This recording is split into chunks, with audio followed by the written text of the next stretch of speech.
Hello everyone, and welcome back to the monthly mini review. Today we're talking about Rift of Cinders by Belfry Clock. I knew this was going to happen eventually because Belfry has been voting for it pretty consistently, but I've frankly been kind of dreading it. I actually used to have a feedback channel in my Discord server where people could tag me for feedback on their levels, but I've since discontinued that practice because it always just put me in awkward situations. See, the thing is, what predictably happened is that aspiring creators, people who are very new to creating Geometry Dash levels, would show up in that channel and show me a level that was very clearly made by a total beginner. If you look at this level, you should get a general idea of what I'm talking about. I have no idea what to say when presented with something like this. It's levels like this that are the most difficult for me to review because I can't really offer a whole lot of insight if the creator themselves doesn't even know what they're doing. If you're at that skill level, what you really need isn't a review, but a tutorial. Frankly, the best advice I can give to new creators is to look at a level you really like and try to copy parts of it yourself from scratch. As a beginner, when you ask people how to get better, you shouldn't ask vague questions such as, how does this look? Or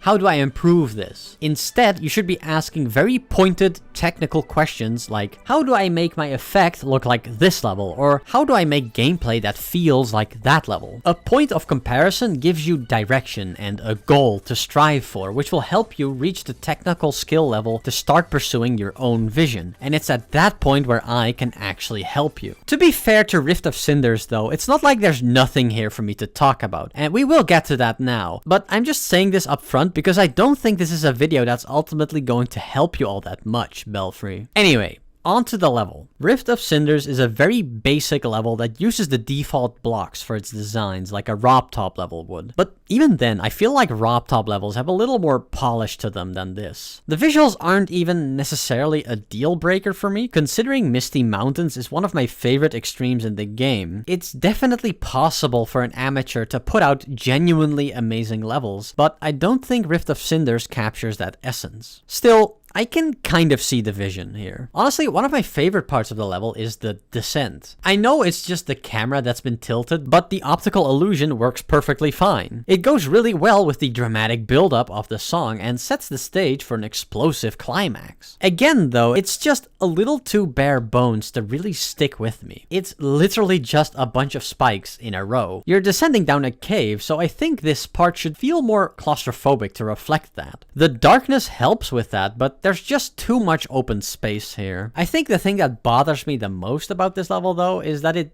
doesn't play it straight. There's something to be said about the amount of text in this level to begin with, but the random gags thrown in really deflate any potential stakes or tension. Like, I'm glad you had fun with it, but why would you lead me in with this dope descending part only to completely kill the mood when it matters most, you know? Finally, when it comes to the gameplay of this level, I think it's completely serviceable. I wasn't blown away by any of it, but it plays well enough. I honestly expected more awkwardness for a level that looks like this, but the only stumbling point for me is the upside down ship physics, which is RobTop's fault more than anything. Still, I do hate that change with a burning passion, and I do think people should default to the old ship physics and their custom levels if they can help it. I'm not going to stop playing old levels after all, and I don't want to keep relearning the physics every time I do. Anyway, that concludes my review of Rift of Cinders. Thank you to my patrons for supporting me, and a special shout out to my grandpa demons on Patreon who are on the screen right now. And as always, thank you for watching everybody.